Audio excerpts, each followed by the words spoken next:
Shalom, sejam todos muito bem-vindos ao canal Caminho de Yahweh. Esta série visa ajudar os irmãos a esclarecer um tema extremamente controverso, o calendário à luz das Sagradas Escrituras. Este foi o tema que mais rendeu disputas entre as seitas judaicas do período do Segundo Templo, e que até hoje tem mergulhado muitos em angústia e decepção. Afinal de contas, deter o controle sobre o calendário significa exercer o domínio sobre toda a vida religiosa do povo, incluindo a correta observação das solenidades bíblicas, que são os tempos determinados por Yahweh e marcam o seu agir neste universo. Tendo isso em mente, é importantíssimo a correta observação do calendário estabelecido por ele, pois além de nos educar a olhar para Jerusalém, nos condicionará a estarmos mais atentos aos seus tempos designados. Em outras palavras, é como se ele nos dissesse: observem Jerusalém, pois é de lá que comunico o meu tempo de agir.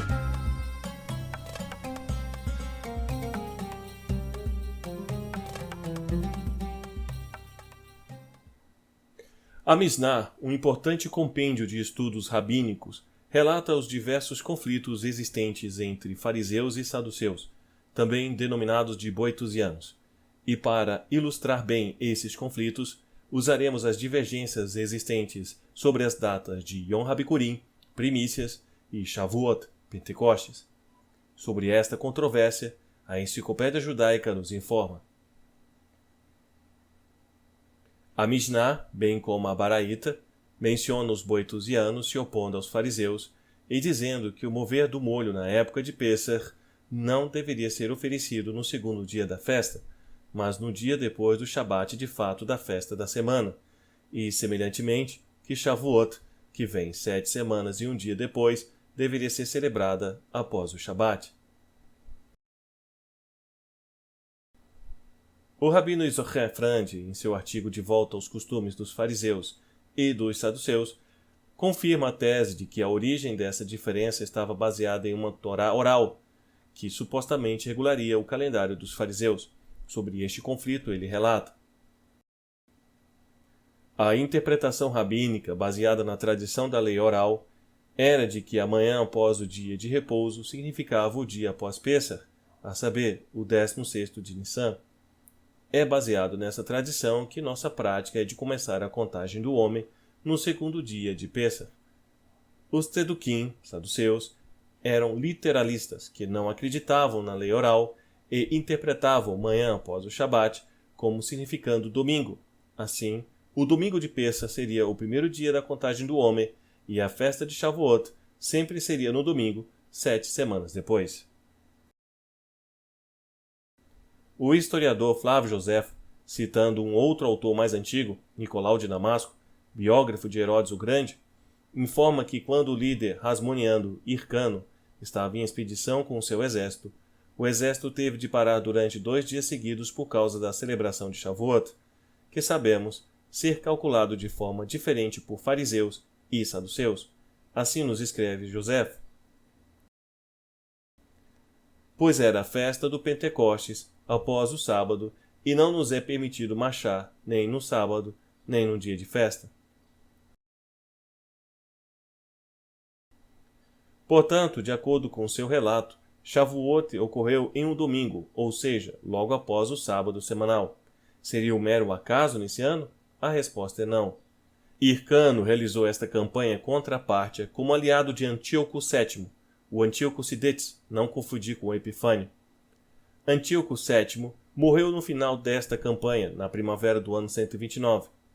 No entanto, Antíoco VII só subjugou a Judéia no outono do seu 5º ano de reinado, em 133 ou 132. Como tal, esta campanha de Hircano ao lado de Antíoco VII só poderia ter sido realizada no período de 133 a 129 a.C., nem antes nem depois.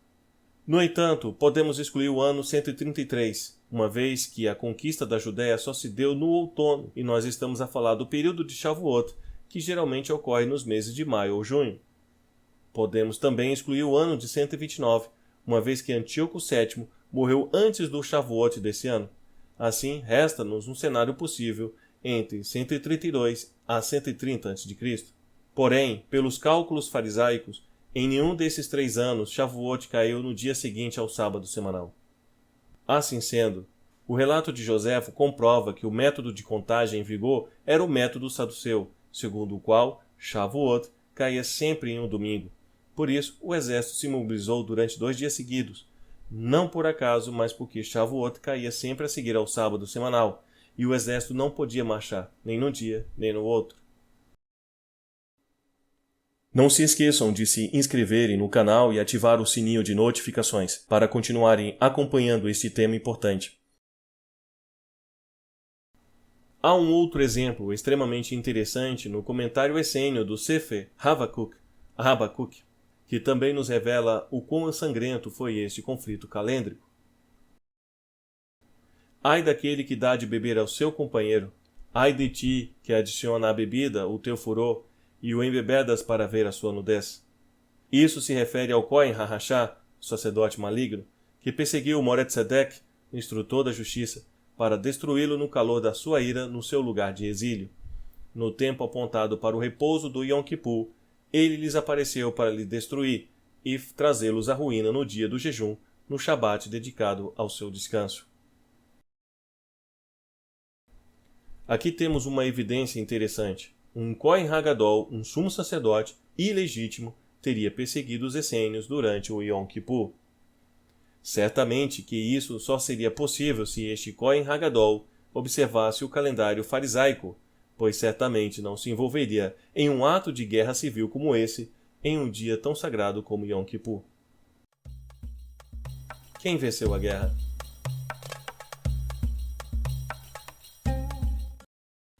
Essas disputas calêndricas perduraram até a destruição do templo no ano 70 da nossa era. Até aquele momento, quem tinha o controle do calendário eram os saduceus, e todo Israel, incluindo os fariseus, seguiam esses cálculos, ao menos no tocante aos sacrifícios apresentados no templo. Porém, no ano 66, teve início uma revolta popular contra Roma. Na sequência desta, no ano 67, em novembro, os zelotes racídicos, um grupo de fariseus extremistas, tomaram conta de Jerusalém.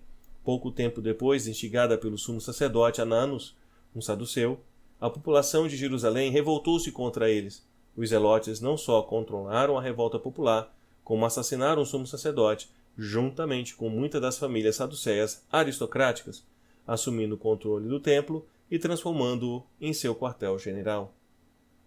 E com a destruição do templo, findou por completo qualquer poder ou influência que os saduceus ainda pudessem ter, deixando livre o caminho para a implantação do calendário farisaico séculos mais tarde. Qual desses calendários Yeshua seguiu? Certamente Melech HaMashiach, o rei Messias, seguiu adequadamente o calendário bíblico, o que nos indica que entre as seitas judaicas daquela época havia um grupo que observava o calendário corretamente. Durante a época da dominação romana, saduceus e fariseus gozavam de uma posição moderadamente equilibrada, embora na realidade ambos fossem forçados a servir os interesses romanos. Fato é que no primeiro século, na época em que Yeshua viveu, havia uma coexistência entre ambas as facções, e os historiadores sugerem que ambos os calendários, o calendário bíblico original mantido pelos saduceus e essênios, e o novo calendário proposto pelos fariseus, coexistissem de alguma forma.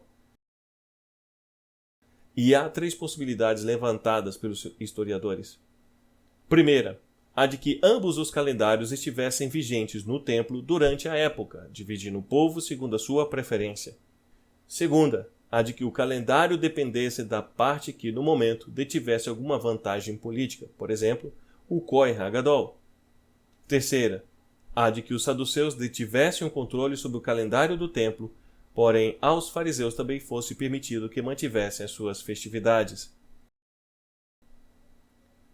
Das 3 hipóteses, a primeira e a segunda são consideradas as mais prováveis, e é possível que houvesse algum tipo de interseção entre elas. Provavelmente, saduceus e fariseus teriam algum tipo de acordo para poderem manter suas práticas religiosas. O que fica bem evidente através dos fatos históricos aqui apresentados é que na época do Segundo Templo, Israel viu 2 calendários competindo entre si, espelhando a disputa político-religiosa que havia entre fariseus e saduceus. Até mesmo os rabinos da atualidade admitem que ambos os calendários eram praticados à época de Yeshua. De um lado, saduceus e essênios praticavam um calendário, e do outro, fariseus praticavam seu próprio calendário. E sendo direto ao ponto, Yeshua seguia o calendário administrado por saduceus e essênios, utilizado nos sacrifícios e solenidades bíblicas realizadas no templo.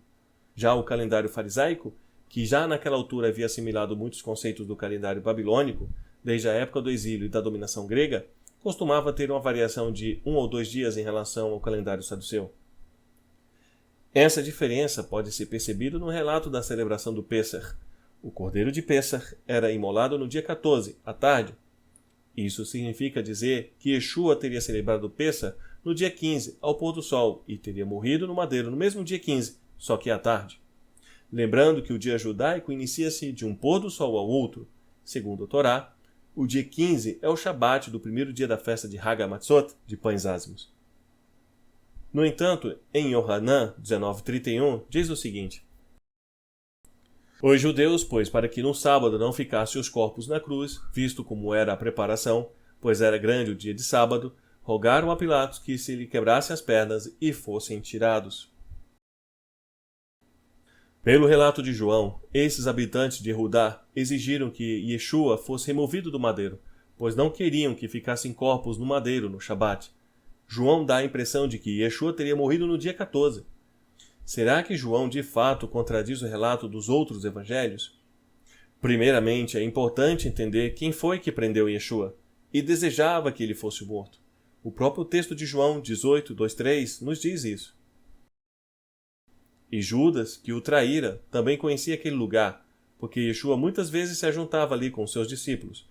Tendo, pois, Judas recebido a corte e oficiais dos principais sacerdotes e fariseus, veio para ali com lanternas e achotes e armas.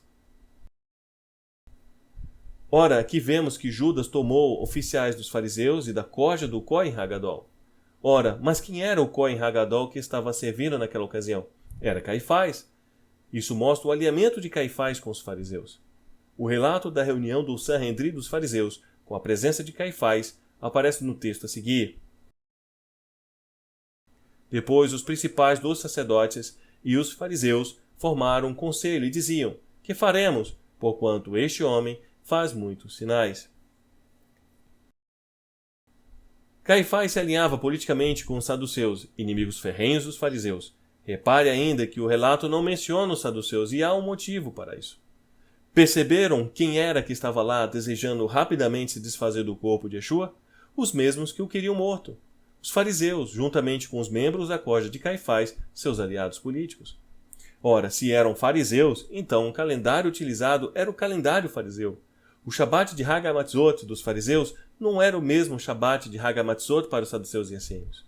Repare que em João 19:38-42 relata o seguinte. Depois disto, José de Arimateia, o que era discípulo de Yeshua, mas oculto por medo dos judeus, rogou a Pilatos que lhe permitisse tirar o corpo de Yeshua. E Pilatos lhe o permitiu. Então foi e tirou o corpo de Yeshua. E foi também Nicodemos, aquele que anteriormente se dirigira de noite a Yeshua, levando quase 100 arráteis de um composto de mirra e aloés. Tomaram, pois, o corpo de Yeshua e o envolveram em lençóis com as especiarias, como os judeus costumavam fazer na preparação para o sepulcro. E havia um horto naquele lugar onde fora crucificado, e no horto um sepulcro novo, em que ainda ninguém havia sido posto. Ali, pois, por causa da preparação dos judeus, e por estar perto daquele sepulcro, puseram a Yeshua. Se Israel tivesse, naquela época, um único calendário, o Sanhedrin jamais poderia ter se reunido e condenado Yeshua em pleno Shabat de Hag HaMatzot, pois eles seriam apedrejados. Contudo, como não havia unanimidade de calendários naquela época, ao menos para os fariseus aquela data não era um Shabat. Além disso, o Sanhedrin se reuniu tarde da noite, a fim de evitar que saduceus, essênios ou a população em geral ousassem tentar fazer alguma coisa.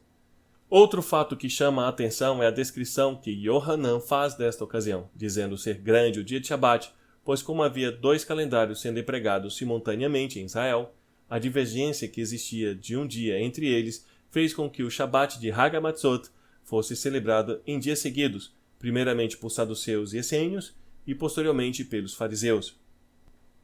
E Yeshua celebrou as solenidades bíblicas segundo o calendário bíblico preservado até então por saduceus e essênios. sendo esta a única forma de harmonizarmos todos os relatos cronológicos e históricos de que se tem notícia acerca daquela época, partindo do pressuposto de que não há contradições na Brit Hadashah. E no próximo episódio, apresentaremos os fatos que apressaram os planos farisaicos de implantação do calendário fariseu, que passou a ser nomeado como calendário de Hillel II, em substituição definitiva à observação direta da lua nova e do estado de maturação da cevada em Jerusalém, 2 elementos essenciais até então presentes no calendário judaico, bem como implantar as demais alterações oriundas do calendário babilônico. Não se esqueçam de se inscreverem no canal e ativar o sininho de notificações para continuarem acompanhando este tema importante. Curtam e compartilhem este vídeo em suas redes sociais, comentem o que acharam e, principalmente, ajudem a divulgar a palavra de Yahweh para que mais pessoas sejam libertas deste sistema opressor de transgressão à Torá. Te aguardo para o próximo vídeo. Shalom.